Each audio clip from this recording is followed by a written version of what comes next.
teams and pick your players to random teams and drafted teams, mixers, and more. We built this app with the collector in mind, with features like scheduled drop times, custom notification settings, and earn rewards on purchases, among other things. And we want to be a one-stop shop for collectors, which is why we've added services like PSA grading and eBay consignment straight from breaks. We are a PSA authorized dealer and offer grading services from value to walkthrough. All you need to do is fill out the form on our website within 24 hours of a break completing, and we will take care of the rest. All submissions for breaks come with a review and wipe down of your card, and you won't be charged anything until we get your card back from PSA. eBay consignment is a similar process where you will need to fill out a form on our site within 24 hours of a break completing for any cards you'd like to submit. All cards will be listed next business day for a 5-day auction starting at 99 cents. And after the sale, you'll have the option to be paid out via check, PayPal goods, or break credit. The links for these services will be in the description of every break. If you have any questions about how the app or how our breaks work, feel free to message us on your preferred social platform.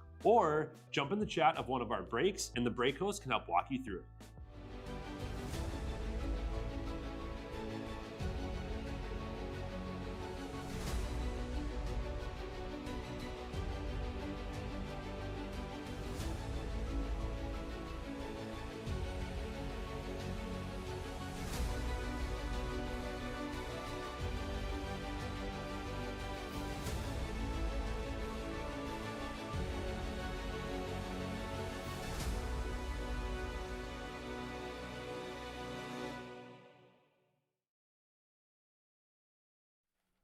What's happening, everyone? Happy Friday!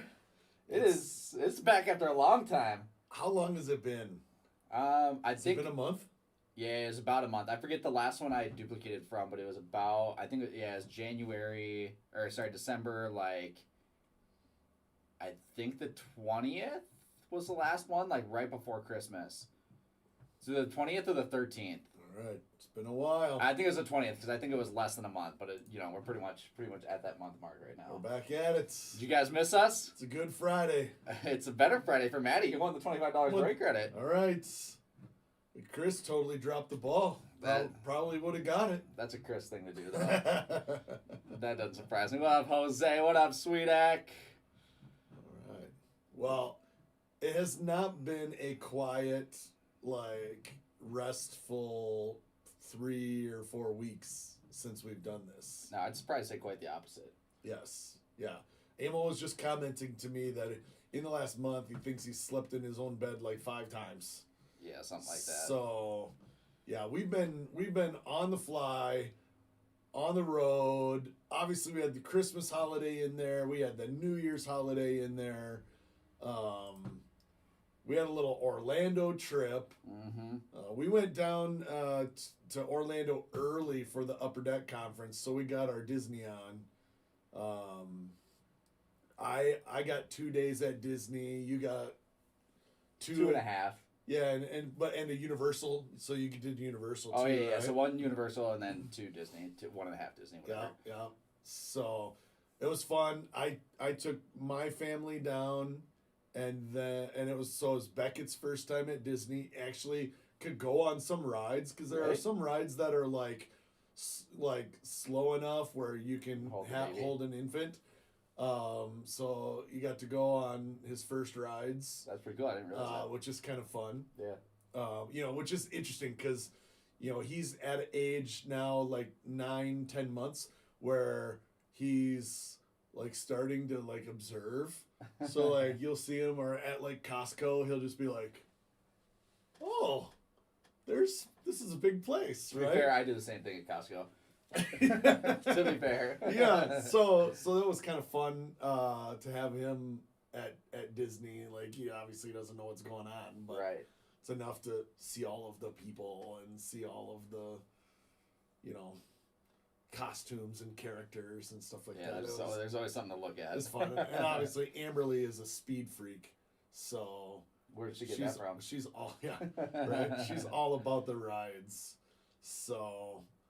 My favorite ride in all of the Disney parks is the Avatar ride at Animal Kingdom. Emil couldn't get up early enough to get to Animal Kingdom to get on Avatar, so he missed that one. No, I missed all the good rides. I missed that one just because of laziness. But then I missed the Guardians of the Galaxy ride at Epcot because of the stupid virtual queue thing that I didn't get chosen for. So Yeah, but and you didn't get onto Tron. no, Disney. Tron was the other one. Yeah, that was one that was like we just didn't wait for it. Yeah, those are the three. Those are the three best rides. Although at Epcot, we hit Ratatouille. Ratatouille is excellent, Which was awesome, and then we hit Frozen as well, Yeah. which was fun. That's fun. And then we did at Magic Kingdom. We did like Jenna had to live out her inner princess, and we did like the Little Mermaid ride and some of those other like smaller Did you ones. do Pirates of the Caribbean? We did, yeah, 100%. Yeah. That was a weird one, but that was I mean, it's that's kind of old he was school. like floating a boat through the thing. And, Yeah. Yeah. So no, it was fun. We had a good time. And then we had the Upper Deck Conference. Mm-hmm. Upper Deck Diamond Dealer Conference was excellent. It's a 2-day conference for diamond dealers. I got invited down for 2 days for the distributor conference, which was fun. I think at the Diamond Dealer Conference, they kind of present to you for those 2 days. The distributor conference is, a lot smaller group, and it's really interactive. And so they're asking about ideas and how do we make this product better, and what do you guys think of this idea? And so that was really fun. Mm-hmm. Hearing about some of the new things that are going on there. Yeah. So Yeah, and even just the fact that we got asked, we were one of 2 American there were only dealers? 2 U.S. dealers that were not distributors Right. that were there at the distributor meetings. Yeah. So obviously we're in hockey country. We sell a reasonable amount of hockey products in breaks, but also in the store. So yeah, it's kind of fun. Yeah. Anything we can share that's not too proprietary to Upper Deck or too secretive as of right now?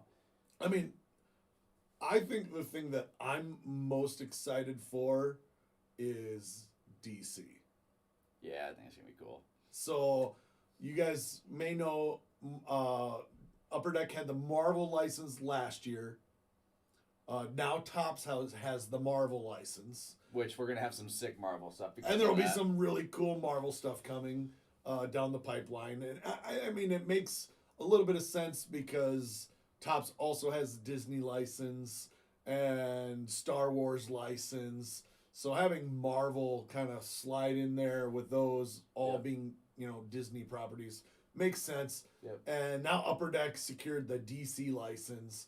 So I'm excited to see things like Fleer Ultra and some of those great brands that Upper Deck has, Metal Universe, come to Superman, Batman, Justice League, you name it. Yes. I mean, PMG Batman, Those are gonna go crazy. PMG Superman. Yep. I'm kind of pumped for that. Yeah. So, Yeah. And I think Upper Deck was that was one of the big things that they had going on that was new too. That I think they're all super excited about. So yeah. So I think they'll do some cool stuff with it. Yeah.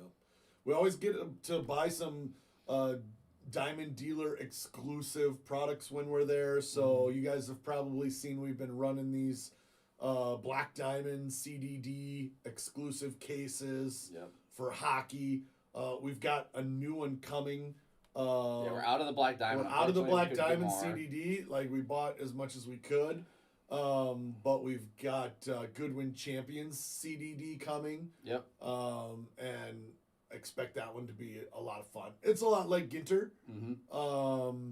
Has a lot of the non-sport autos, multi-sport autographs, but being Upper Deck, you can get Michael Jordan and you can get Tiger Woods autographs and stuff like that. There's exquisite on-card autos of some of these people that you just never see in products, and some of the I know they have Anna Lee Waters, who's a really big pickleball player, and they have some baseball stars too, like Leo DeVries. They teased a young gun of, so all this stuff is thrown in there. I mean, we crushed Goodwin last year, and I'm excited because we have a solid amount of the Goodwin CDD cases coming, which should be pretty loaded. So yeah, no, that'll be fun. That'll be fun. I think that's next week. Yeah. I mean, we talked about all this stuff we had going on. We had a lot of releases in this time period too. There's a lot of stuff coming out. Yeah, I mean, every year in December, the manufacturers just hammer us with releases, trying to get things out for the end of the year for their businesses. And so we got hammered on releases for the end of the year. It slowed down a little bit in January, but we're still seeing them come. Yep.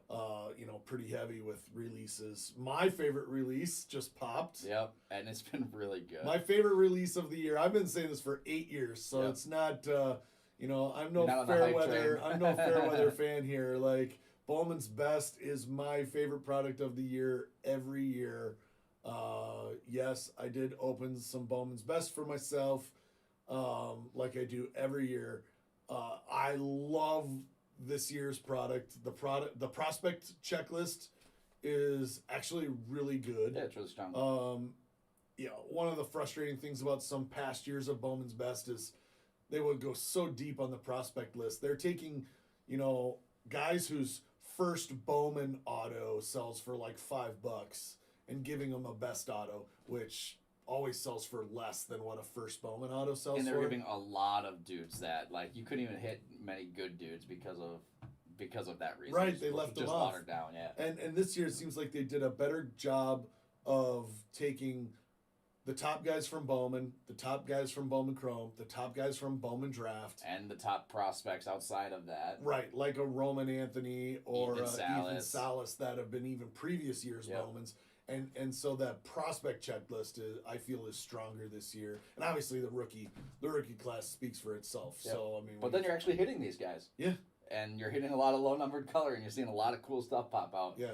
And the addition of the Futures games out, it was like the game-worn patches with the Futures game guys, and they're all good names because they're in the Futures game. Like, it's Right. such a cool addition. Yeah, I mean it's a really cool. I mean we're seeing like 3 relic autos, 3 relic autos per case. Right. And so it's all futures game guys. So it's the top guys. Correct. So, Chris asked what my favorite insert is. I think is it brush strokes? Is that what it's called? I'm not sure exactly what it's called, but it's the SSP, the all black one with like the gold paint. Brush. Yeah, I don't know if it's called brush strokes or gold brush or whatever that insert is called. Yeah. It looks sick in person It is pretty because it's epic. like a matte black finish Mm-hmm. with the gold like paint strokes. It's clean. It's clean. It looks so good. Here's like a gilded type of vibe almost with It just does. the gold, but yeah, it looks really good. It does. Claire's getting popped by the filter there. Shota. Hey, come on. Let's keep it family friendly here with all this Shota talk. that's what it is. The strokes of gold. Strokes of gold. Yep. That's yeah. Yeah, that one's my favorite by far. That Yeah, insert is amazing. I'd agree. So I mean, it's not an easy hit. Yeah, Chris It'll had be- 1 in 288. Yeah, it'd be pack. interesting to see how the market responds to that card. Right. Anytime there's a new insert That's sharp. that's short printed, it's like, is it gonna sell really well? Are people gonna like it? Is it gonna, be just like a normal insert? But I think one thing that we've seen with Topps, especially in 2024 products, is this influx of like case hit type rare inserts. In almost every single product. Which I mean, it is a free way for Topps to add value to their products. Yes, you're gonna have a card in there 'Cause anyways. Relics cost them money. Autographs cost them money. Inserts don't cost them anything. Right. Like it literally doesn't cost them anything. It's just a piece of paper, right? So we've seen it with like Let's Go and Sizzle and some of these other inserts that Yep. they've done through Topps Chrome and Topps Chrome Update, and it's like, I mean, it feels like they finally took a lesson from Panini's playbook, Yeah, 'cause which Panini crushed Panini it. has been so good at that for years with Color Blasts and Downtowns and Kabooms and all of those types of hits. Yeah. Like, and we just didn't have that. We just had, for a lot of years, we just had like inserts that were just common inserts. Correct. So I actually really like the new approach that they took in 2024. I mean, we just had our 2025 corporate strategic planning meetings this Monday and Tuesday. We do an off-site meeting so that we can kind of disconnect ourselves from the daily tasks of running real sports cards. We go here in Minneapolis. We go downtown We rent a conference room at the Hewing Hotel, which is an awesome boutique hotel. Super nice. In North Loop. We love that place. And we have 2 full days of just talking about the hobby. We spent the whole first day looking back at 2024 and the whole second day looking ahead at 2025 and making plans for what we want to do, what we need to do to adjust to the changing environment and industry and all of those dynamics. And it was really fun and productive. But one of the observations we made about 2024 products is we feel like Topps made almost every product better in 2024 than it was in 2023. Yeah. Right? Yeah, you can go down the list, every single one. Yep. In some way, every product was better. Yep. So we're hoping they keep bringing that, right? I mean, it's tough for us in a planning to not know what's coming. Topps keeps a lot of this close because they like to make like surprise announcements of look how great this thing is. So it's hard when we're ordering this product to know how much to order because we can only base that off of last year's product. So like we don't know all the changes to the products that they've made, and that makes it tough to order, the 2025 one. Yep. I mean, we're looking at that right now with 2025 Series 1. The solicitations just came out, and some of the images and information is starting to pop from direct from Topps, and we're already seeing some stuff that they added into it, but it's like, what else did they add? What else did they do? How did they change some things? And we see some things that are interesting. We don't know how it's going to play out. Then we see some things that are awesome. Like, they changed how parallels work. Mm-hmm. So everybody's familiar with Series 1. Historically, you had the clear out or the Platinum 101. You had the clear out of 10. You had the camo, the Memorial Day. And then you had Father's Day and Mother's Day, pink and blue. Yep. Those are actually gone now. Yep. The clear is gone. Mm-hmm. The blacks are gone. That was always a really nice chase. Yep. And they've replaced it with some different color parallels. Yeah. So we're gonna see some new foil variation. Parallels instead of like the paper stock color. Correct. They've gone away from platinum and now they're doing a foil fractor instead of a platinum. So they're really trying to do something here with foil. And we haven't seen it yet, so it's to be determined how collectors like it. Yep. But it seems like it makes sense. They changed, like, historically the Platinum 101s were through all of the different products. So hobby boxes, jumbo boxes, blaster boxes, hangers, everything like that. The foil Fractor 101s are now only in hobby and jumbo. Mm-hmm. And all of those retail products actually got their own type of 1 of 1. I think, was that the foil? I think it's the Platinum in hobby and jumbo and then the foil Fractor. No, was it different? foil Fractors, hobby and jumbo. Yeah. And it's like a base rainbow foil. Platinum is the retail 1 of 1. Yep. And so they did that for all of the colors. Right. Right? So every serial numbered color lives exclusively in hobby and jumbo, and then there's a different one for retail. So that'll be really interesting to see how the market responds to that. Yep. So that means there'll be a Dylan Cruz foil Fractor 101 in the hobby products, and Dylan Cruz Platinum Rainbow Foil 1 of 1 in the retail products. Yeah, which I really like. I mean, we've talked before about how it seems like every single year there's always a really big Platinum True Rookie 101 that gets hit out of a freaking hanger box that came from Target. Ellie got hit out of retail this it's last like year. It's like that sucks. So it's like having that, 100% shot that format of box is what has the 101. I think it's a really big deal, actually. Right. Yeah. So, and then they also added stuff like, which I'm actually, I think, extra excited about. I think I know what you're going to say here, and I absolutely am in love with it. The real one autograph, the base card variation, is crazy. Because you think of, like, what we've had for rookie autographs in all these flagship products. Like you have the 1980 whatever autographs that are always on card, and those always do well. But then it's just like the baseball stars insert auto, and then maybe like another insert auto that are just stickers. But actually doing, and I think it's going to like, I hope people aren't going to underestimate how much it's going to resonate with the secondary market. Like having a base card variation autograph is really, really big deal. So they took the base design card and had the guys sign that for their rookie autograph. On card. And that is huge. I mean, you know, it's essentially like they do with Topps Chrome. It's on the base card design. Mm-hmm. And I think that's going to be massive. Yeah, it's one of those things that you never really thought you needed until they came out with it. It's like, oh my goodness, why haven't they been doing this for years? It's a no-brainer. And they did some vets. Yeah, which is sick. Like on that base card design. Yeah. So they teased an Aaron Judge on card auto on the 2025 base card design. Yep.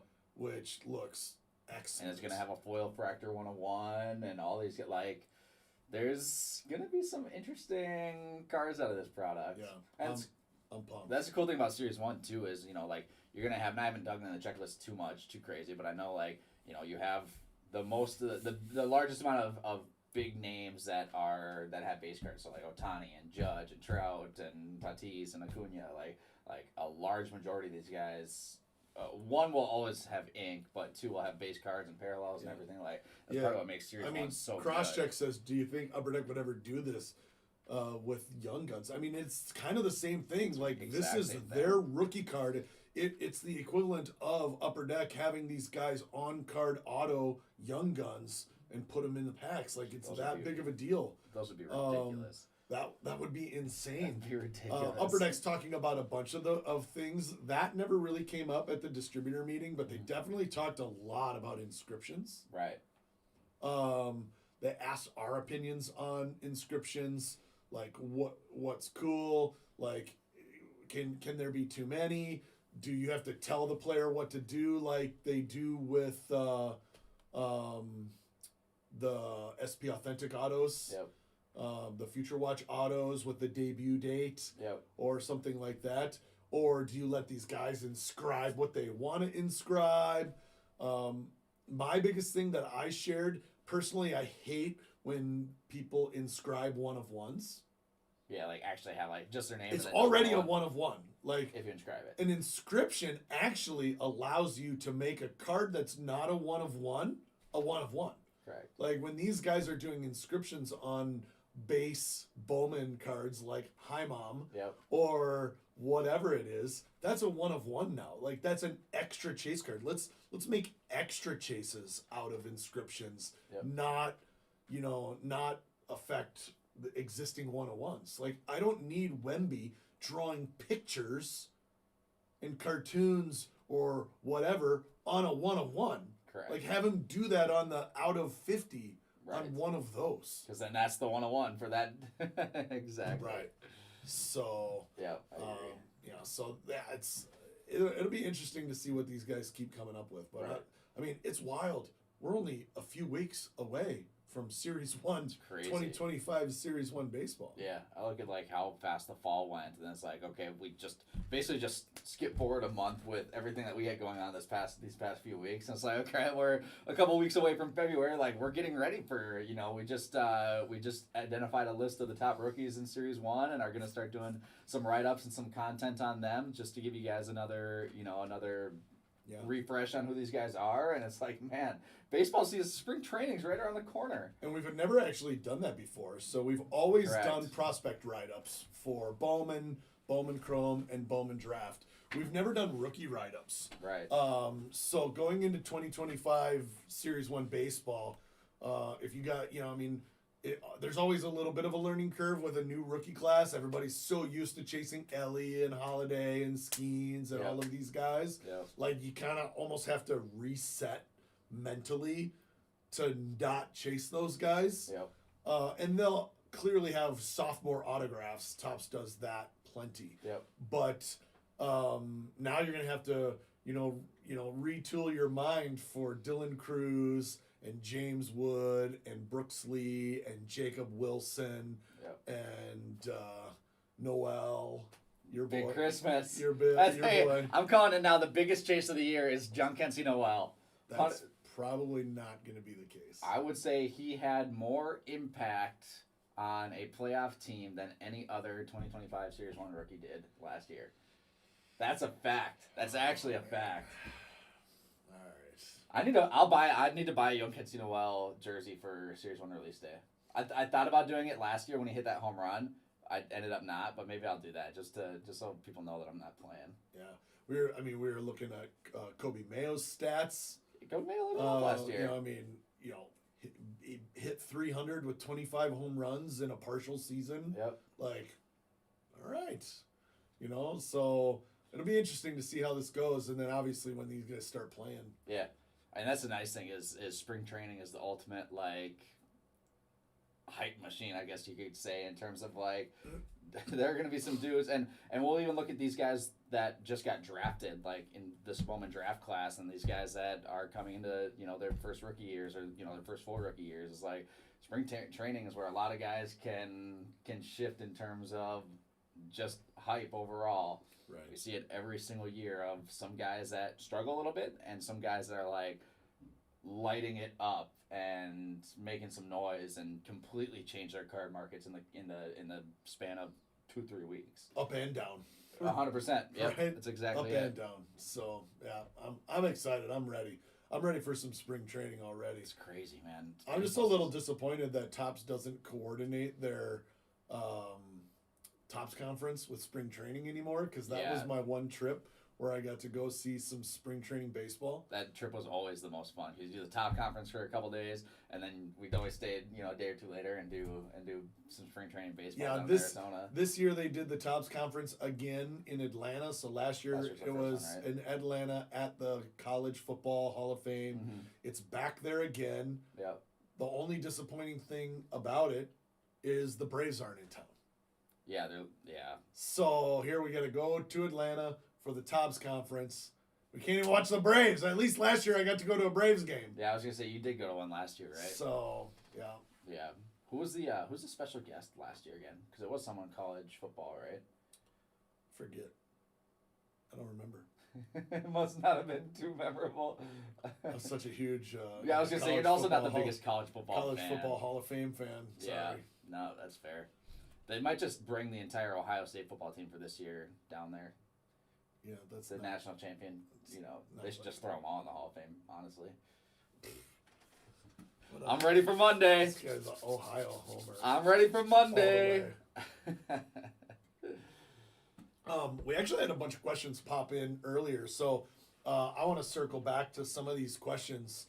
One of the questions was somebody, and we already spent a little bit of time talking about Upper Deck. Mm-hmm. Somebody mentioned Jason, the Upper Deck CEO, being on the Sports Cards Nonsense podcast.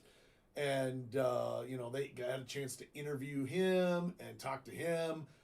They asked him some questions about Upper Deck, but they talked a lot about breaking and got Jason's opinion on breaking.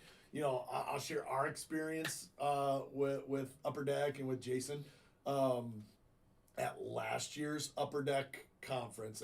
And so the question was, why does Upper Deck hate breakers? Or, why does it sound like they hate breakers, right? It was funny.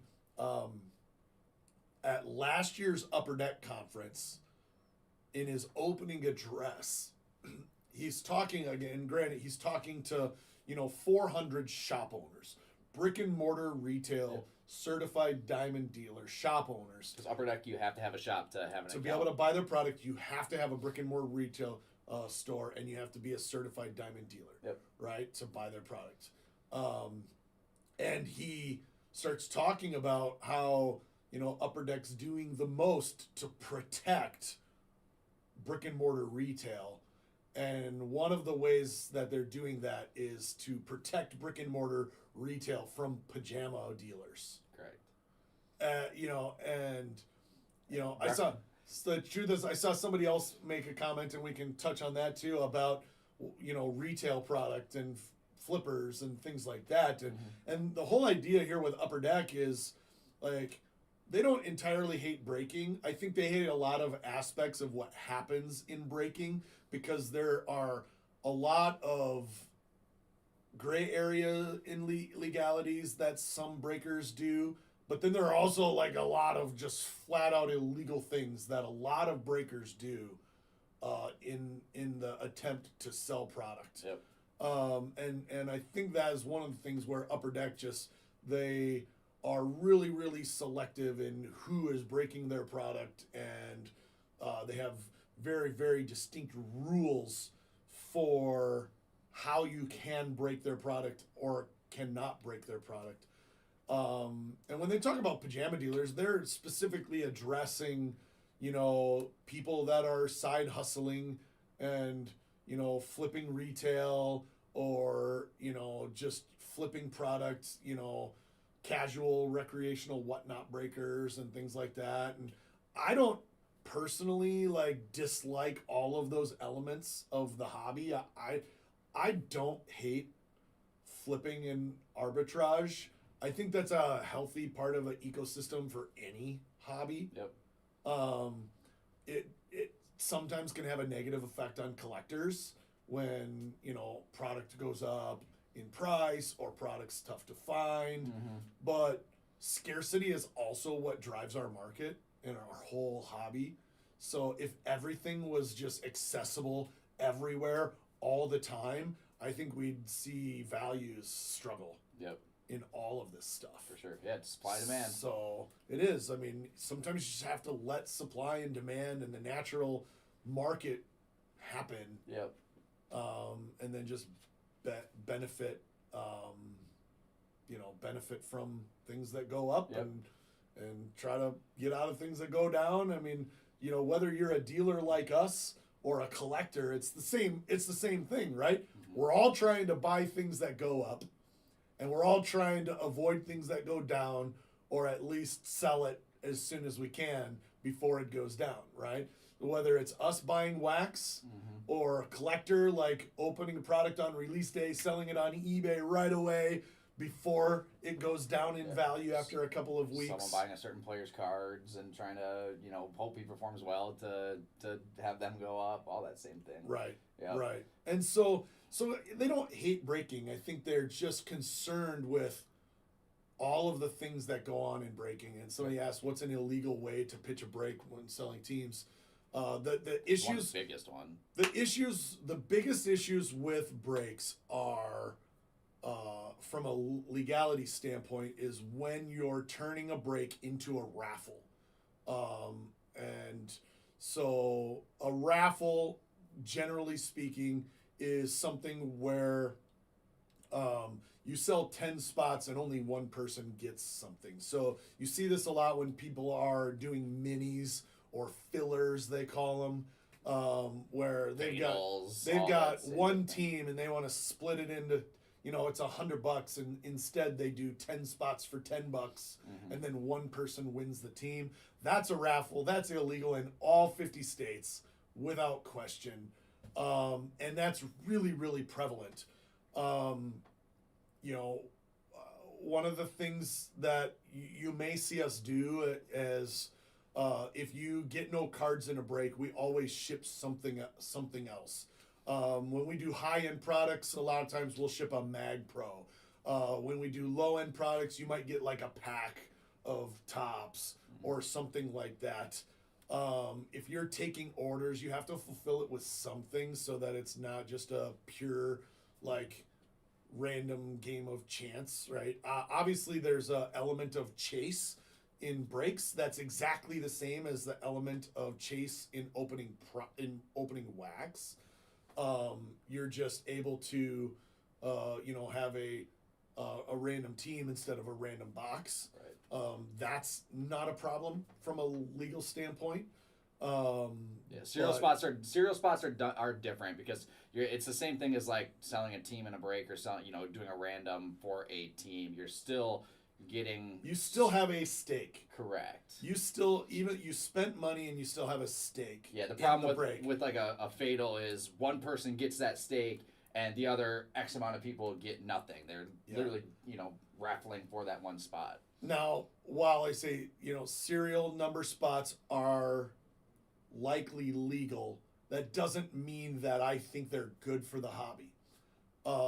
Ultimately, I believe that there's different ways to do it, obviously, because we do serial number breaks. Well, but serial number fillers fillers are completely different. Yeah. Where, one of the issues that I have with these types of tools to fill breaks is that so often so many people get no cards. Yeah. So and when people are getting no cards, then that's a problem. Yeah. When I have a case, and we see this on other live stream platforms on a regular basis, it's almost become standard. If I take a case of 5-star baseball with 18 cards in it, or 16 cards, 8-box case, 2 boxes a card. 2 cards or box. 2 cards a box, right? 8 or 16 cards in a case.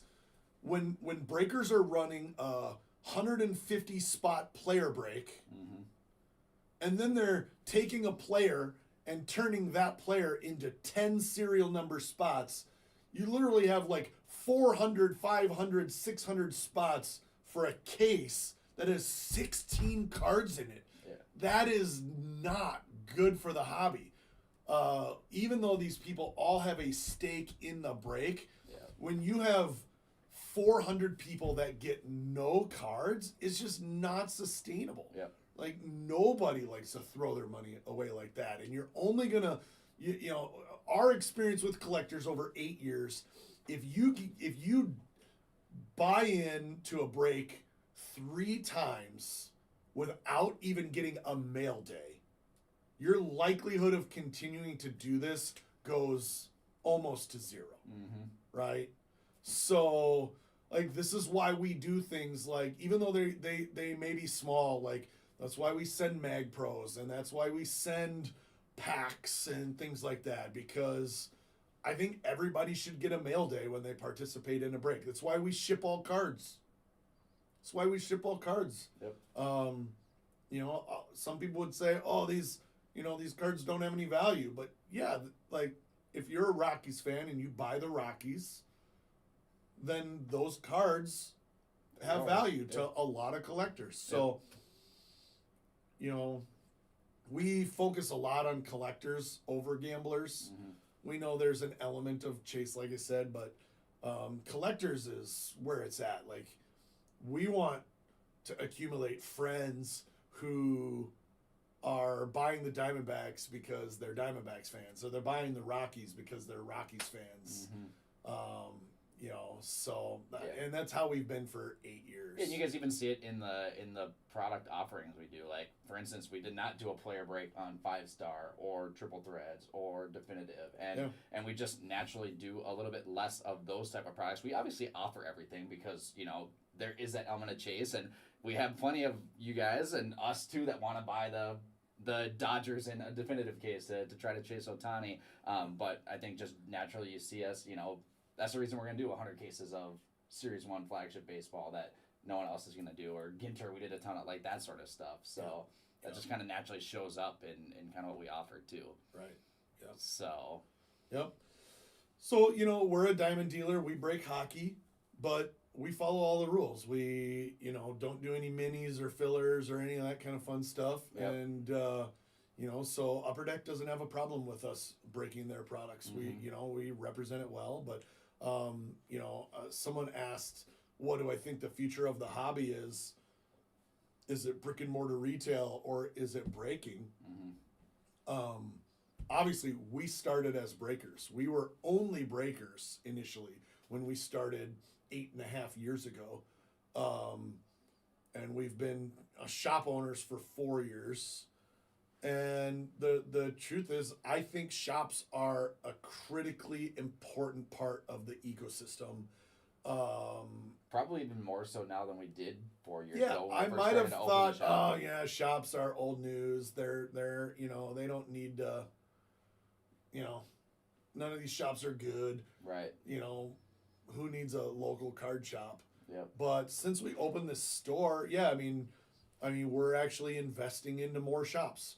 So the community aspect of this hobby is what makes it the greatest. The fact that, you know, we've got all of these people in our community, you know, within a hour drive that we know by name and that we can hang out with, and we see 3 times a week and everything like that. It's the same thing that we love about what we have built from a breaking standpoint over the 8 years. Like a group of friends that can collect together. You know, it's not just a bunch of gamblers that are, you know, going broke and leaving.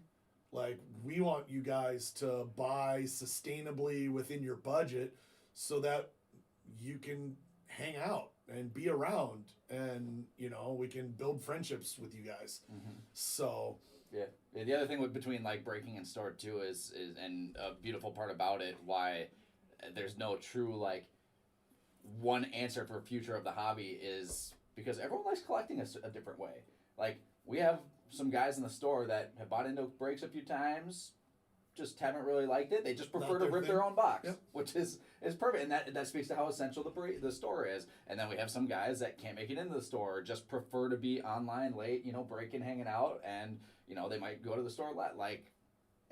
You can do whatever you want to. You can collect however you want. You can, you know, that's why I think all of it is so integral in terms of the ecosystem of the hobby, that it's not just, oh no, breaking's the future, shops are going to die, or shops are taking off because breaking is getting less and less. Like, I think they'll both definitely play hand in hand, you know, throughout the lifespan of the hobby. Yeah.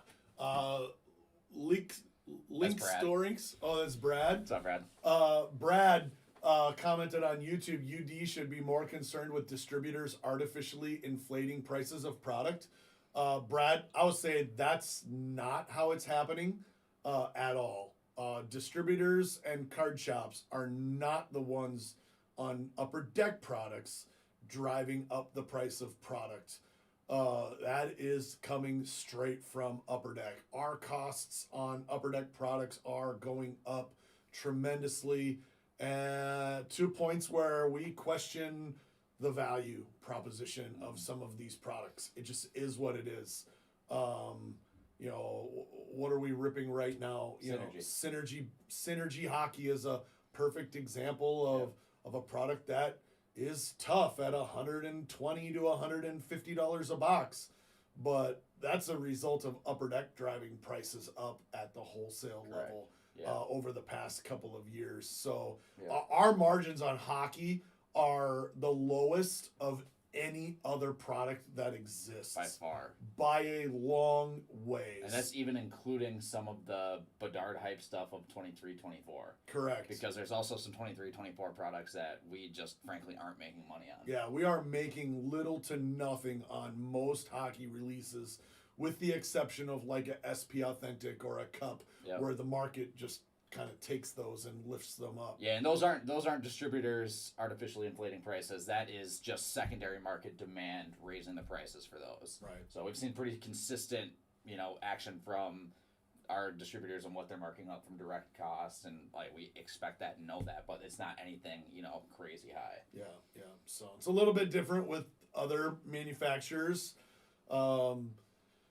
You know, I think there's some market things going on with other manufacturers that contribute to prices going up, but I don't think Upper Deck is one of them that's guilty of that. So, let's scroll up and see. There were a couple more. Go all the way up because there were some questions that came in early here. Let's see. What do we think about scalpers and how they are changing the hobby? It's impossible to get anything from retail. I think that retail's actually gotten way easier in the last year. Last year to two, yeah. 100%. In the last year to two, I think retail's gotten way easier. I'm seeing way more pictures of retail shelves full of product now than I did 2 years ago. During COVID, everything was going up, and so there was a huge delta in price between SRP and what boxes we're selling for on the secondary market. So I think that there's a lot less retail flipping going on, partially because there's not that big difference between SRP and market price anymore. The truth is we have a mountain of retail product in our retail store at SRP. So, maybe that's one thing that's helped. Panini and Topps have started soliciting retail product to local card shops.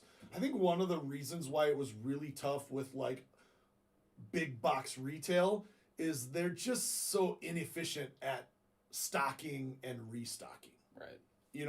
So like they stock it one time and then it sells out, but then they're not back for 2 weeks until they stock it again, and then they're stocking tiny amounts. I think the fact that more and more shops have retail now probably levels the playing field a little bit, because like you don't have to go to big box anymore to get a $29 blaster of Stadium Club baseball. Yep. Like we've got it in stock, and card shops around should have it in stock. So I think there's a lot less like $29 blaster box selling for $89 than there was before. Yeah, and there's still always going to be some of that with Prism Football football and or Prism something basketball, like it is but those are a lot more fewer and far between. So yeah, and flippers aren't making nearly as much as they were on that stuff. 2020, 2019, 2021. All that stuff. The blaster price was cheaper, and those blasters just went to a higher level in terms of on the secondary market. So yeah, but that'll always be a thing. I mean, anywhere there is money to be made, whether it be blaster boxes, or whether it be video games, or whether it be sneakers, or whether it be clothes, or go down the list, toys and Christmas game, all that sort of stuff. Like there's always going to be that level of a retail arbitrage where people can go in. Demand way outweighs supply, and people can make some money, and people are going to take advantage of that. Yeah. So, Brad, I wouldn't say so. Brad, talking again about the upper deck and distributors artificially inflating prices. Distributors are always more expensive than direct prices. Yeah, and I'm wondering if Brad's maybe talking about secondary market. About retailers, not distributors. Okay. Right? So there's multiple elements. You've got the manufacturer price. Distributors are not shops. Distributors are Southern Hobby, GTS, Magazine Exchange. Those are distributors. They're the ones that sell to stores. They're the ones that sell to stores that have Diamond Dealer accounts but don't have a direct account with Upper Deck. Correct. Right? So the distributors are raising the price a little bit. So we have a direct account. We pay a direct price to Upper Deck. We also have to buy from distributors to get enough product. That product is always higher, but that's because the distributors aren't getting a massive discount from Upper Deck. So they're actually adding their margin, so the distributor margin on top. And that's usually we're seeing 20% right now. Yep. So distributors are adding 20% on to that price consistently throughout the board for every single product. Yes, and then they're allocating that out. Yep. And then it comes to us, and we have to be at a retail price. And so, oftentimes, our margins, especially on product that comes from a GTS or a Southern Hobby or somebody like that, super, super thin margins. If Upper Deck sells it to us for $90 and a distributor sells, with the intent that it's a $110 box, but we have to pay $105 to a distributor to get what we need, then we obviously have to be at $120 or something like that, $120, $130 to try and make 10 or 20%, right? So I think retailers are making less on Upper Deck than ever. We're talking about making 10 or 20%, but we're also talking about $10 or $20. It's not like Prism football where it's 10%, a $400 cost box that goes to 1,200. Correct. It's a little bit different of a world. So. Yep. So right on. All right. Well, it's about 9:55. Do we have any last minute Did questions you scroll here? through and make sure we caught everybody? Yeah. Someone asked about break comp. Middletown asked about break comp. Let me find that. Do you think an account like break comp will ever be beneficial to the hobby if done right? Marginally. Here's the issue with break comp. You gotta be careful. You're gonna get clipped. There's so many issues with break comp. Some breakers include shipping in their price. Some breakers don't. Most breakers don't charge sales tax because they're breaking the law. The reality with break comp is that there are all kinds of different businesses. There's the guy who has one case that's just filling one case and he's doing it for fun recreationally. And then there are the people that are trying to buy, they need more cases, 50, 100 cases or whatever, like we do for Bowman Draft. And we continue to have to rebuy and rebuy and rebuy and rebuy at higher prices to get the volume that we need. So we just have a higher cost on that. I think there's sometimes a mistaken assumption that like the breakers or the shops or the businesses that break the most product get the best price. Get the best price, because that's how it works in a lot of industries. In a lot of industries, almost every single industry, the bigger you are, the better of a price that you get. And it's just have economies of scale. It's actually opposite in this industry. I think it's messed up. Like, I absolutely hate it. And it sucks. Yeah. And we fight with. And we battle over it constantly, right? But what ends up happening in our business is you get a wave one price of a wholesale price, and they allocate you X amount of boxes at a wave one price. For a small breaker, that's probably enough product. That's probably all that they need, right? Then, because they want to make more money on all of the rest of it, they call it dynamic pricing. If I want, let's just say I got 10 at a wave one price and I'm 100 short, then I'm going to get like 20 more at a wave two price, which is higher. And then I'm going to get like 30 more at a wave three price, which is higher. And so to get volume in this business, you actually have to pay more for product.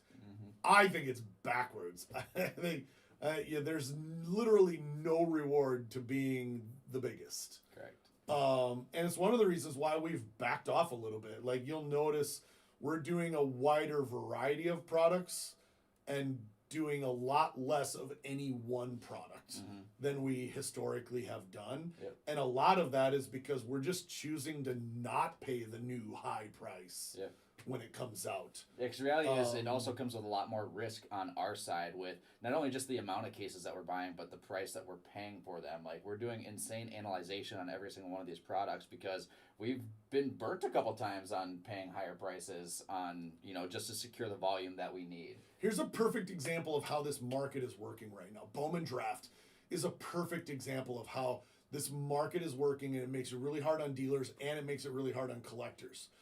Bowman Draft came out, I think Topps was at like 520 something like for that. hobby. Yeah, I forget exactly.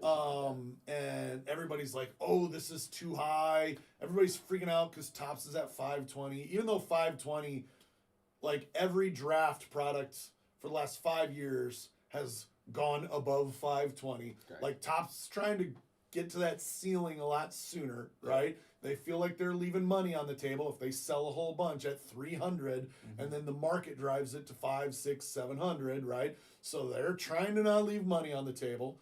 They start at 520. They solicited it to us at 400, right? So they leave a little bit of money on the table for us. But we only got a small percentage. Like last year, what we break 250 cases of Bowman Draft, right? Out of the gates this year, we got a tiny percentage of that at 400 a box.